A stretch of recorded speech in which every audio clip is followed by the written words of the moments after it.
ये मेरे ही बारे में बात कर रहे थे ना? Okay, so my name is Shrikant, work with Oracle. I am very delighted to be here. Thank you everyone. Amazing content from morning. Let me dive into further detail of user experience. Yoga.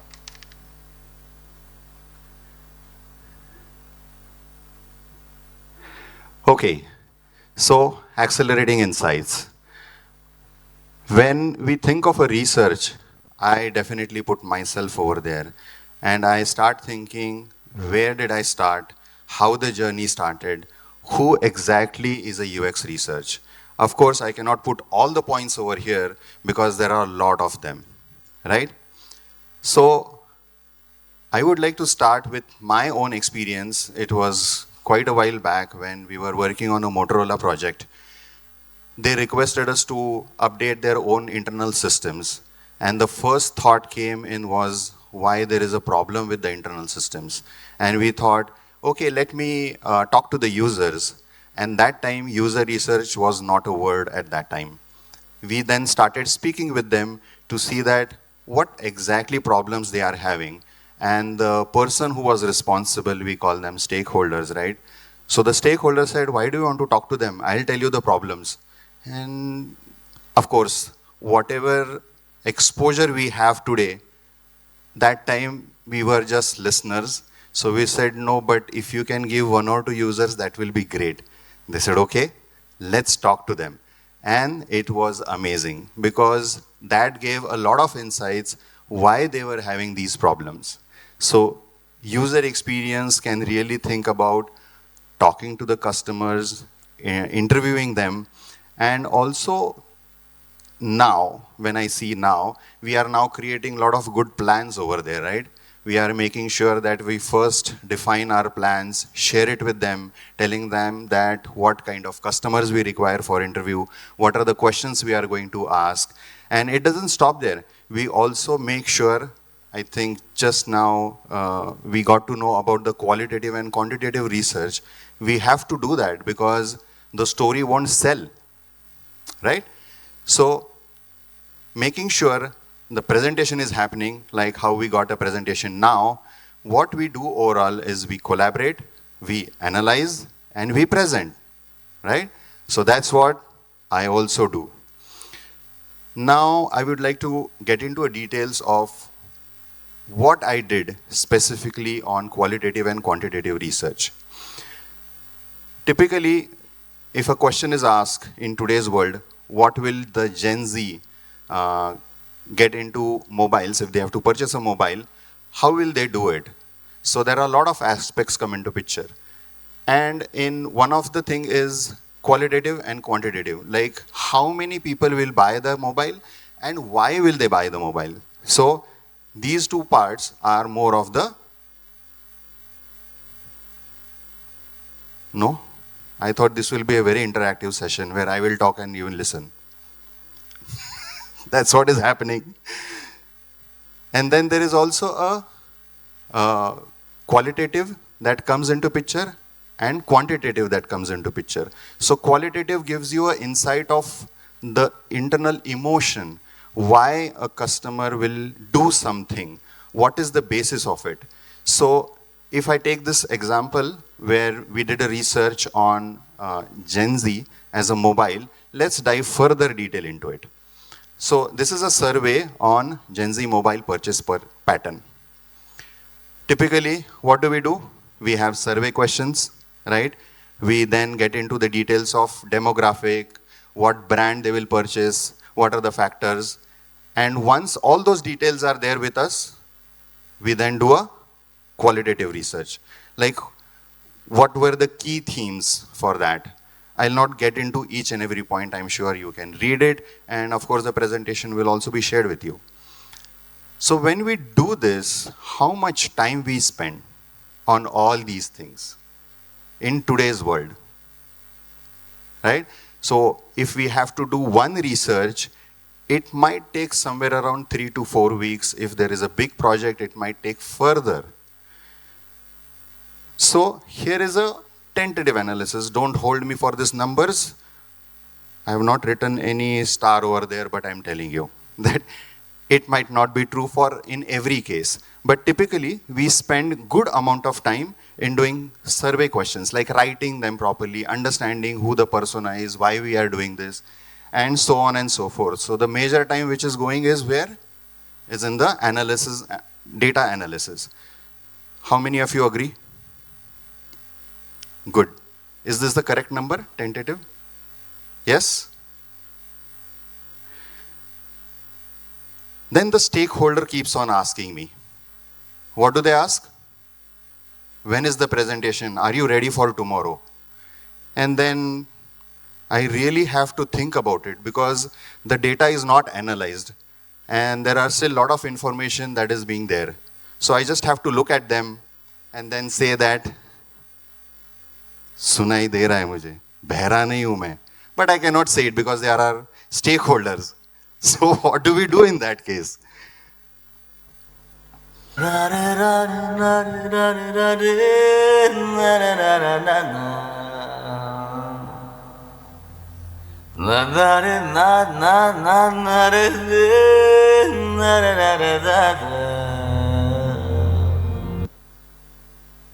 Right? Worry not. Now what do we have?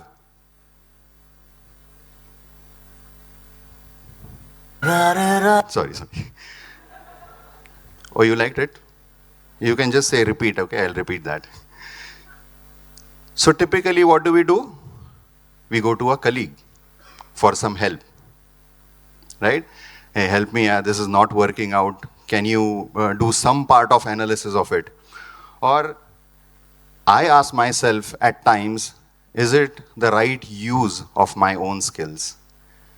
Or why, if I start working on it, then someone says that let's go for a movie and I really want to go because my brain is not working at that point of time.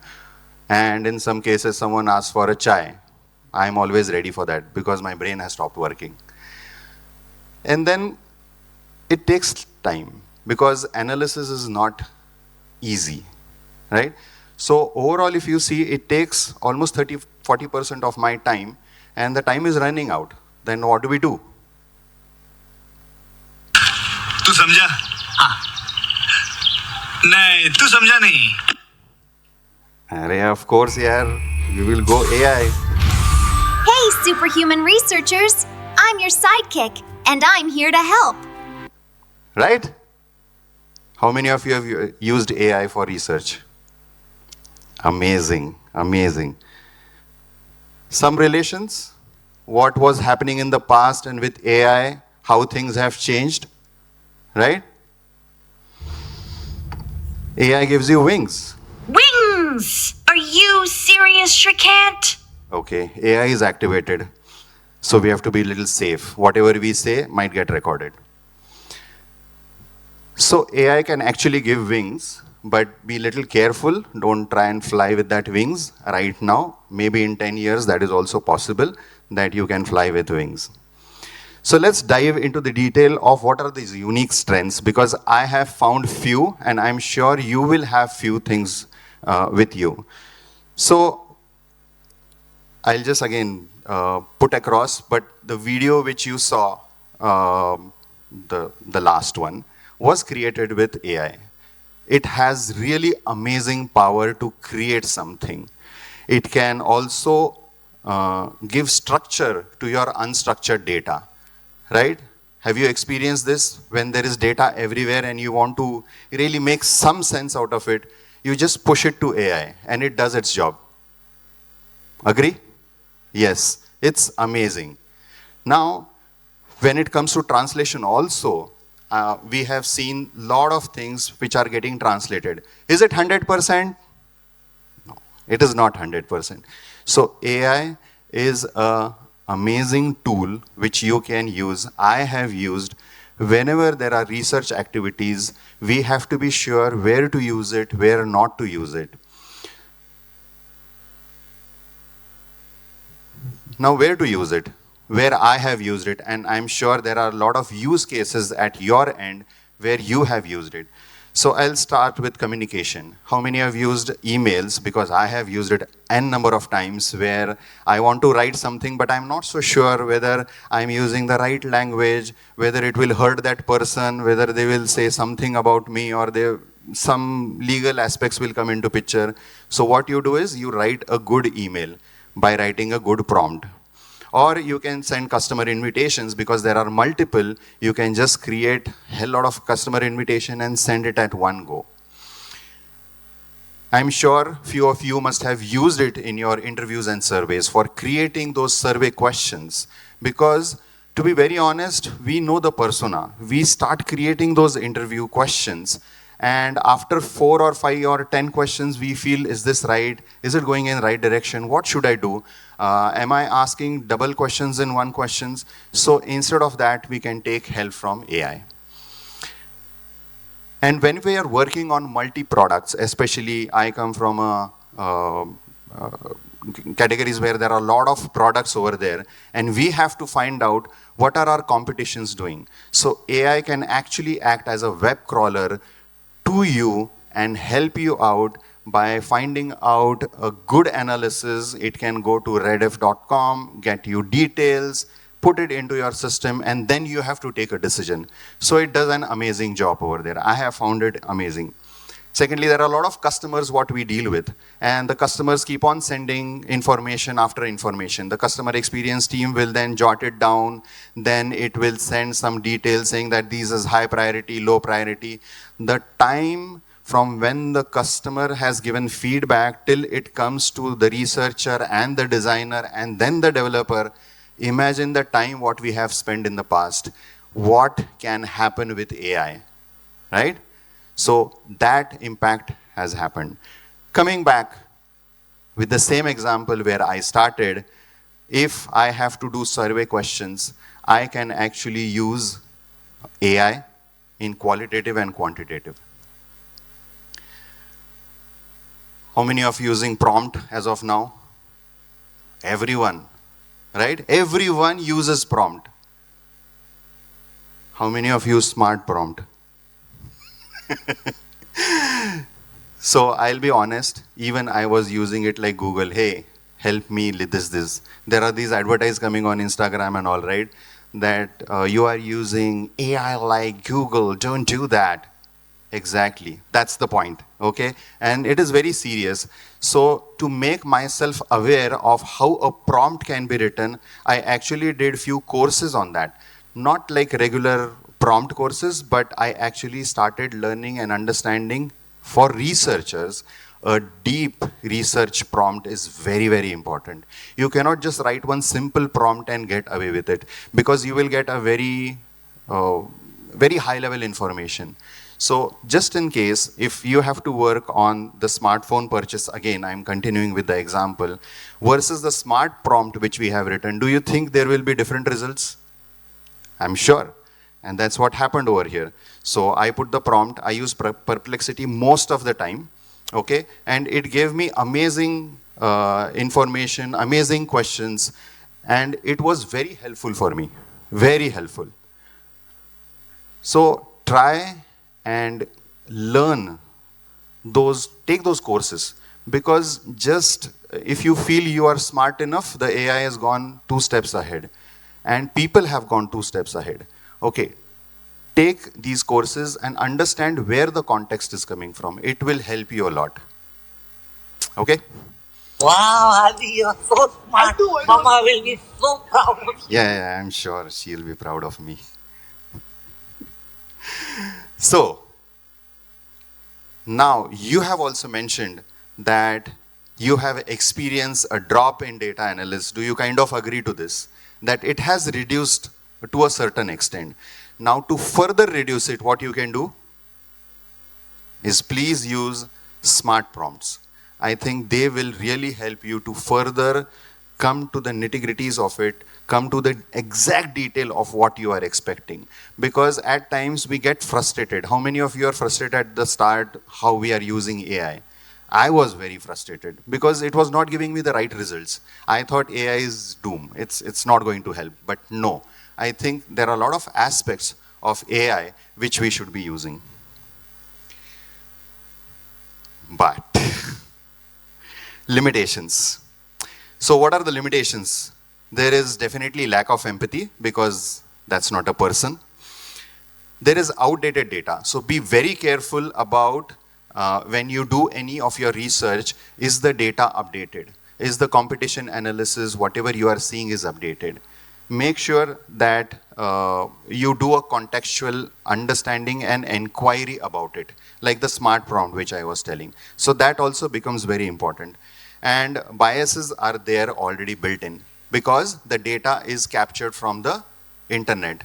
Those who are not on internet, do you think their data will be there on the internet? Impossible. So those data will not be captured. So there will be some things which are being missed. So be very careful about this. Don't just rely 100% on AI. As you can see here, when I ask AI to create a cloud, do you see some mistakes over here? Basic English mistakes are there. So does that mean AI is of no use? No. I think how we use it makes it more successful for us. So what are the best practices? I'll just quickly run through because she's already showing 5 minutes remaining.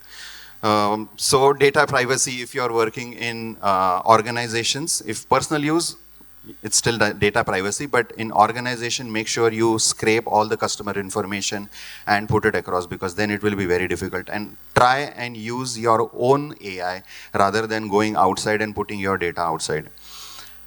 Again, as I said, human in loop validation is very important. Don't believe everything, but try and make good use of it. There are a lot of key things which you have to identify and avoid jargons. Like you say ERP tool, right? Maybe ERP is still a common word, but if you are using any of your slangs, which AI will not understand, so avoid those. And of course, ethics, very, very important. Don't try and search or don't try put the data on AI, which further will create issues or challenges. I mean, you know what I'm talking about. So deep research analysis is very important. Deep research prompt is important. But AI is not only about prompt. Okay? How many of you have heard about agents? Okay, AI, show me some agents. No, no, no. No, no, no, not this agent. Not this agent. Not this agent. I'm talking of UI agent. Yeah, sorry. So, what are agents? Agents are basically further prompts which have specific goals, I would say. In some cases, they can become a profile. Like you are a researcher, someone can become a designer, someone can become a product manager, and they are called as multi-agents. So please be aware of what else can be done in agents. Again, take those courses because that has helped me a lot where to understand agent, how they interact. And there is much more. But as you know, इतने पैसे में इतना ही मिलेगा. So with that, I will just stop talking. So go for it. AI is here to help, but not without your support.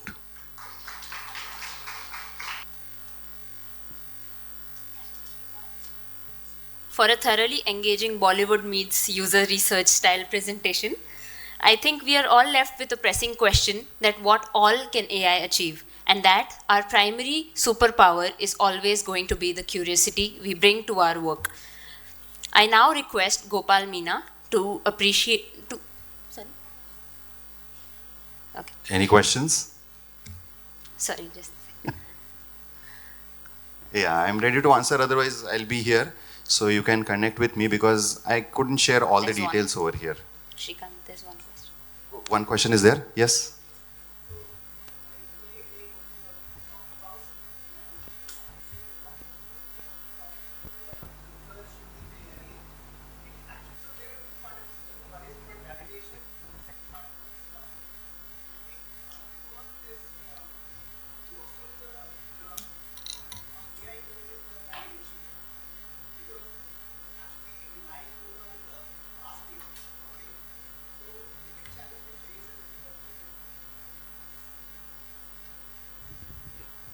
Hello? Yeah. So maybe I repeat. So I also use AI, but more for academic research.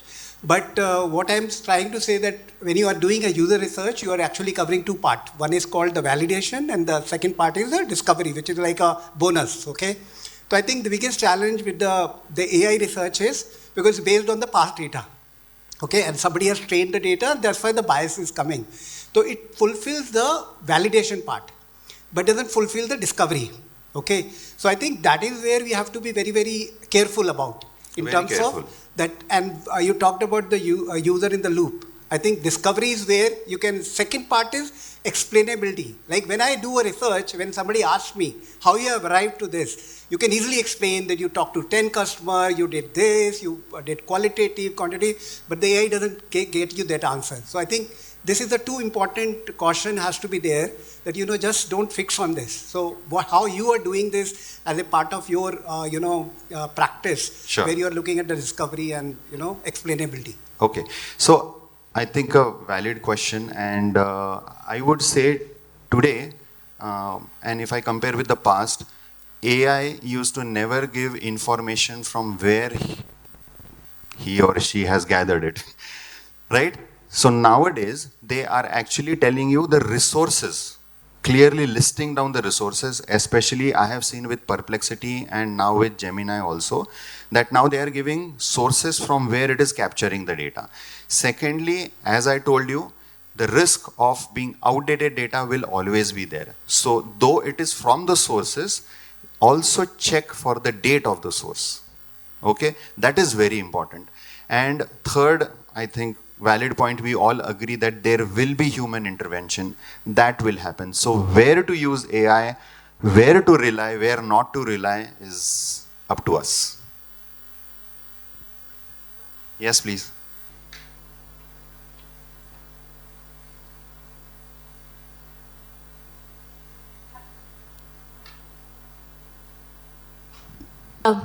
Nice talk, Shrikant.